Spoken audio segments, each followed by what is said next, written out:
The steering in this car is so sketchy right now with one new control arm, one old one. It's all over the place. I suspect it's probably towed in or maybe towed out to extreme, I don't know, but it kind of hunts around the road.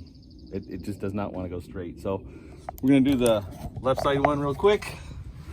I've got bolts on the bottom, all the bolts are loose. But I came across a bit of an issue here.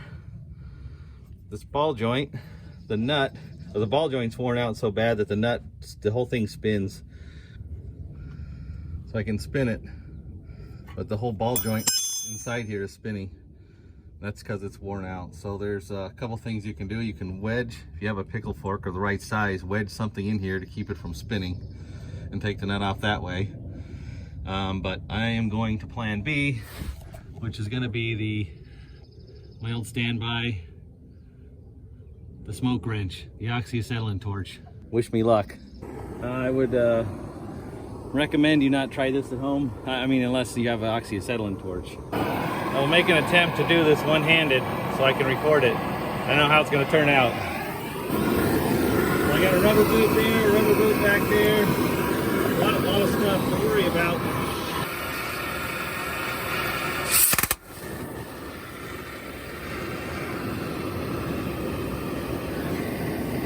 Already melting everything.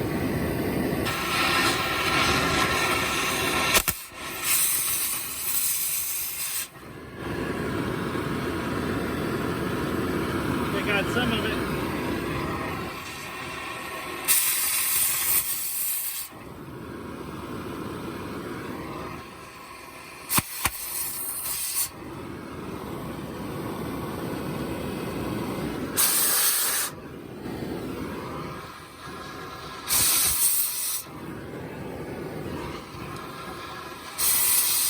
Much harder with one hand.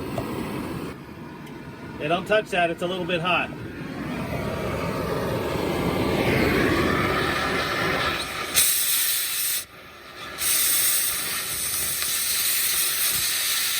Here we go. Yeah, I got that CV boot a little bit hot, but we're in a tight space. That was the best I could do. We're gonna do something a little bit different this time than last time. I'm gonna pound these studs in before I put the ball joint in. Just gonna close up the vise here till it's all the way clamped down and back it off a little bit. Before I pound these in, I'm gonna double check to make sure. Here we go, here's the original one. So I'm gonna make sure those are incorrect. That's the right way to do it. And we got a hammer. I don't have a punch. I have a couple sets, but I'll probably be using this after I have extension if I need to. Let me take this nut off, actually. I'll take that back now. Maybe I should leave it on there. That nut should help protect the threads on there.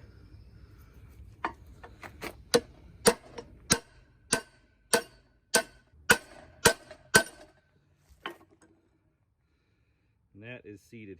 When you're pounding these in, you can kind of feel it move, and then once it bottoms out, it's a different sound and a different feel with the hammer. The hammer almost just bounces right off. So that's how you know they're fully seated. Well, this control arm came out. It did fight me quite a bit. I think more than the other side did. But they slipped the back side in first. Right there. I'm gonna have to take the hammer and pound that in. And then you gotta hammer in the front side. So the back mount has to go in first. So you can see I was pounding on it right here. You can use a block of wood. You can use a mallet. There's a lot of a plastic mallet. A rubber mallet's probably not going to get enough hit out of it. But there's a lot of stuff you can do if you're worried about the finish and you have a car that you like. You're going to have it for a while, and you're sure that you probably won't wrap it around a tree or break it or destroy it. So I will probably bend this control arm before the rust breaks through there, honestly, but maybe not.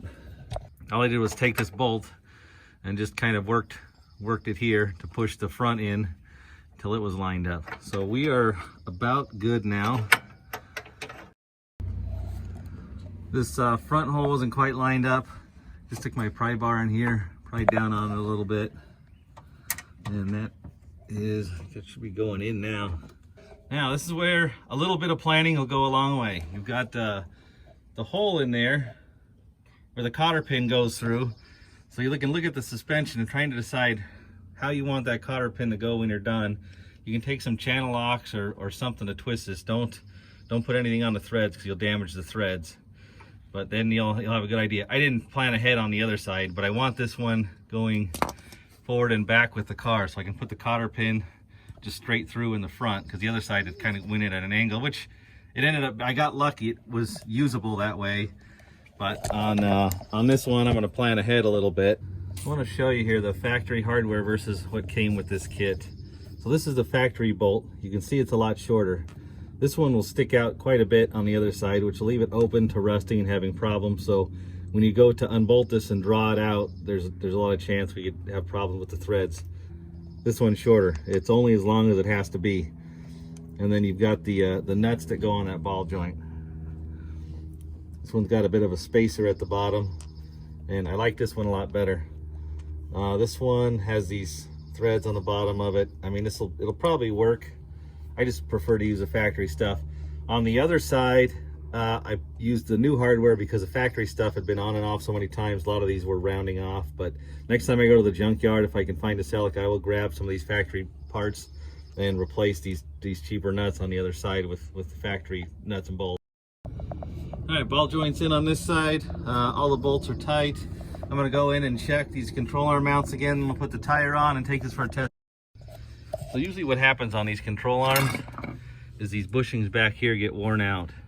You can actually see the rubber's cracking.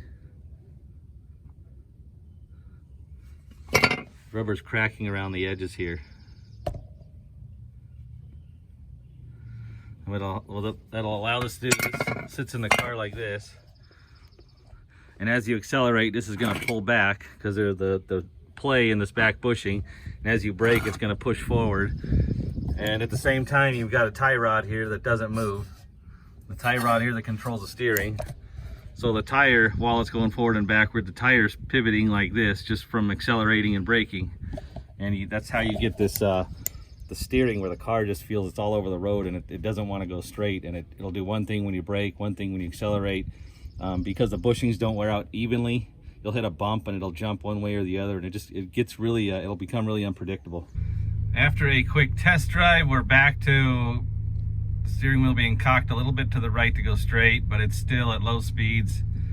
You're fighting the wheel to go straight. And then the other thing I noticed is I can hear the tires squealing quite a bit, especially when turning corners, even at low speeds. So I want to check the toe, and then I can't really check the camber here. I don't have any, there's no level place anywhere around here. So it makes it kind of tough to check the camber unless I can find a level parking lot somewhere. But I can set the toe, and then I can set the camber using my eyeball gauge, which is not very accurate, but I can at least eyeball it. So just doing a quick look here, this tire here looks towed out, and this tire over here looks towed out. And it's towed out so much that you can actually see it on both sides. This probably has an extreme amount of tow out. So after doing a quick check of the front toe, which the toe is the difference in distance between the back of the wheels and the front. I just took a tape measure and measured between the tire tread. But we found out we're at 61 5/8 the back, 64 1/2 in front, so almost 3 inches of tow out, which is very extreme. So the car is going down the road, and the tire hits a crack or hits a groove or hits something, and it pulls it this way. And then you turn it back, and when you turn it, it automatically adds more tow as well because the suspension angles. So then it starts to pull back, and then this one hits a groove and it's pulling it back the other way. So it's just going down the road, hitting bumps, hitting grooves, and getting pulled each way. So we need to correct this and get this down to, I like to get it down to a 1/16 to 1/8 of an inch of tow out. Now logically, the pivot point of these tires is going to be in the middle. So for every inch I add to here, it simultaneously will take an inch out of here. So I had a helper help me get this measurement. I'm going to try to adjust this on my own just by guesstimating this, and then we'll come back and I'll have a helper double check it again. First thing I do is I want to center the steering wheel. So that's one and almost a half. Say 7/8. That should be straight, right about there. That is straight. I'm gonna do it again. So that's 1, and not even close to 7/8. That's 1 and yeah, that would be a quarter. 3/8, 1 3/8. So we're gonna want to center the steering wheel too before we do this. So what I found is this is actually straight here. So if I center the steering wheel, there's a couple ways I can do this. I can take the steering wheel off and center it, which I have had the steering stuff apart before. The other way I can do this is, so this is straight, but this is where I want to be straight, which would mean the wheels are actually turned a little bit to the left. So what I can do is the rack and pinion is behind the front axle. So if I shorten the tie rod on the right front, it's gonna pull it in, that's gonna tow it. I wanna turn them to the right. If I turn it in, it's gonna tow it out more. So actually what we wanna do is take the left front and make it longer, make the tie rod longer to tow it in more, and at the same time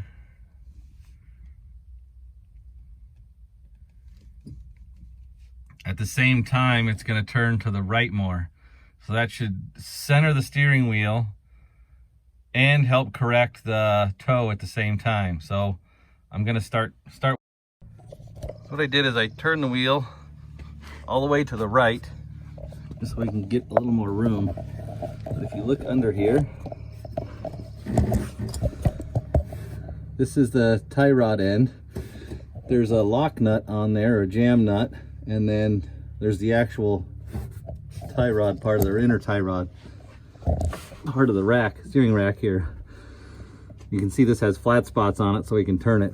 So we need to break this loose, which these are usually extremely tight. So I broke this loose already.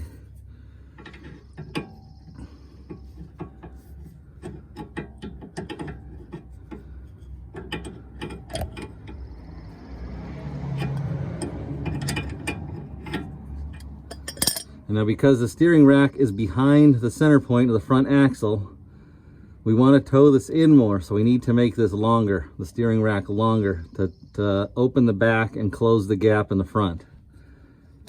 So what I like to do, keep this jam nut real close to the tie rod, right in here. That way when I turn this, if it tightens up, I know I'm going the wrong way. Because some of these are right-hand thread, some of these are left-hand thread.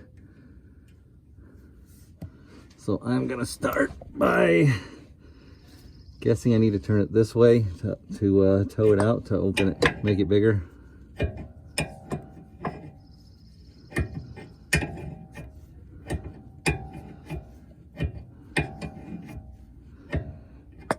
I'm just gonna turn it a few times here, and I'm looking to see if this gap is opening it up, which it is. And what you find on these is a little goes a long way. So you might open this gap up only a 1/16 of an inch and find out you close the toe by 1.5 inches.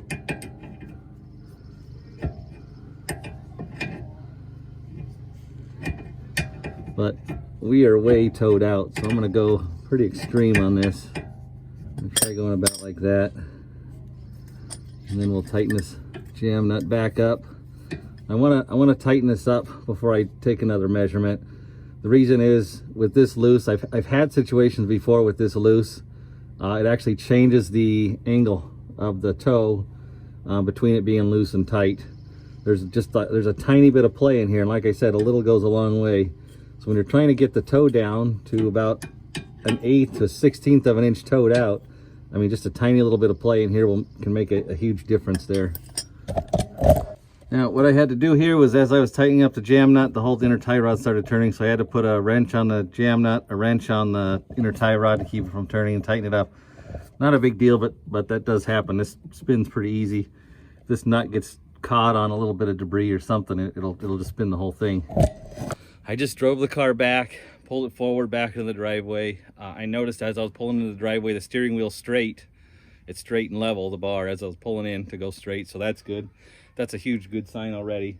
But I want the tension to be on the wheels as the car is going forward before I take this measurement. So every time I make an adjustment, I'm gonna back the car up and pull it in again. After the adjustment I just made, we are now at 63 5/8 at the front, which is a change of, that's a delta of what? That decreased by 7/8. So that's a delta of -7/8. Okay, so we're gonna subtract 7/8 from this side. Actually, we're gonna add 7/8 to this side.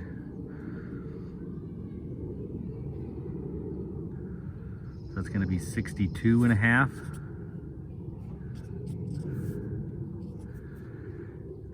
Unless my math is off. So right now, the difference between these two is gonna be 1 1/8, so we're still towed out 1 1/8 inches.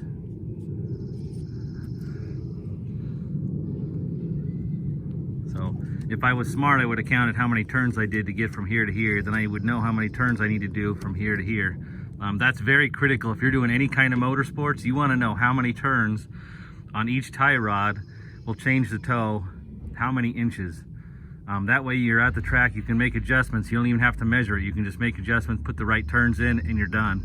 That's very critical information to have if you're doing any kind of circle track, drag racing, road racing, anything. So I put a piece of green tape on there and marked it. And this time I'm gonna go a little bit less. I only wanna do 2 turns this time to see what that does. The car seems to be tracking pretty straight right now. I have a feeling that I'm gonna have to tow the other side out, or tow it in a little bit as well, so we can keep this going. But this time I'm only gonna do 2 turns on this.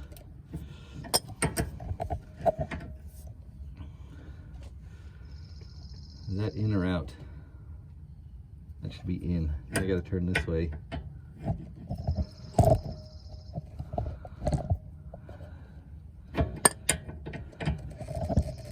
I apologize for the view. It's kind of tight under here.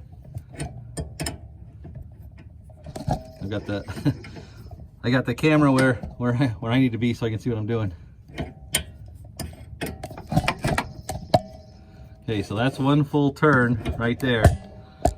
Let's take another lap around.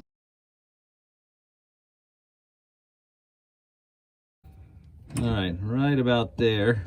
Lock this guy down. I'll back up, pull forward again, and we'll take another measurement. So we did 2 turns. 2 turns is a delta 5/8 or -5/8, or a change of -5/8. After 2 turns, we cut that in half, is going to be 10/16, so 5/16 per turn. That's what we're changing it at. That's what we're changing one side of it as. So for every 5/8 we take out of the front, we're adding 5/8 to the back. So now we should be at, or now we're at 63 in this front distance and 63 1/8 at this rear distance. So we're effectively towed in now like this. Before we were extremely towed out, now we're towed in just a little bit. And that's actually not too bad. So from here on out, it's just gonna be taking the car, driving it, seeing where the wheel is centered, just making some small adjustments on the left and right wheels to get the toe set. We'll check to make sure I can turn the wheel left, turn the wheel right, make sure it's centered. So it's just gonna be a lot of fine tuning now. Just did test drive number, I don't know, 4 or 5 or something. The toe is now set perfectly. It's a 1/16 of an inch toe out. That's exactly what I want, but going straight, the wheel is crooked a little bit. It's turned to the left. I turn this wheel all the way to the left, all the way to the right. It's about almost 2.5 direct turns each way. It's like 2 7/16 or something like that. It's pretty close. So the left and the right are now almost right on. The wheel's a little bit crooked. The toe is set. So what I need to do now is, if I take this wheel and turn it straight like this, the right front wheel is now turned out a little bit. So what I need to do is toe that one in slightly. The left front wheel is now turned this way a little bit, so I need to toe that out a little bit. And that will, if I adjust the left and the right the same amount, this wheel will then be straight. We'll have it'll be centered. We know it'll turn the same direction, same amount in either direction, and the toe will be set. And then we'll be ready to go. Huge difference, huge. The car rolls a lot farther. I'm sure without the wheels towed out, just constantly scrubbing on the ground, that normally tears up the tires and it acts like a drag, just dragging the front wheels. I'm sure without that, I'm gonna get better gas mileage. It rolls a lot farther in neutral. I mean, it just, every aspect of this is so much better. It wants to track straight. The steering wheel is still just a tiny bit off. I can live with that. I'm gonna let, probably drive it around for a week, let the suspension settle. One of the elephants in the room that I did not address here was the camber. So at some point, I'm gonna need to get in, adjust the front camber, and then I'm gonna have to readjust the toe again after that, because the camber, there's a lot of negative camber. That's where the top of the wheel is leaning in. And I should adjust. I don't have upper shock tower plates here, so I can't really adjust the caster. I can't do much with that. But a huge difference with where we're at than where we started. The car is so much more drivable now. That's kind of it. We put some new control arms on the car. New right, put in a new right, drove it around for a week. It was really sketchy to drive, put in a new left one. We're gonna let that one settle before I play with it anymore. Kind of dialed in the toe a little bit. It's definitely tracking straight. It's driving straight. We got a 1/16 of an inch of toe out. The car seems to be happy with that, and that's kind of where I like it. You need to consult with your owner's manual or with the manufacturer, because different manufacturers suggest different settings of toe and different alignment angles. So if you know what you're doing, you can play with it a little bit. Typically, auto manufacturers will give you alignment angles that are what they recommend, which is the best for tire wear and fuel economy, kind of the best generic setup for everybody. If you're into motorsports, you can fine tune that a little bit. You can put a little more, put caster into it. That will give you more negative camber when you turn and more positive camber on the inside wheel. That helps the car turn better. There's a lot of things you can do to play with the suspension to improve it, improve the performance of your car outside of the factory suggested parameters. So as for right now though, that's where I'm going to leave it, and I will catch you guys in the next video.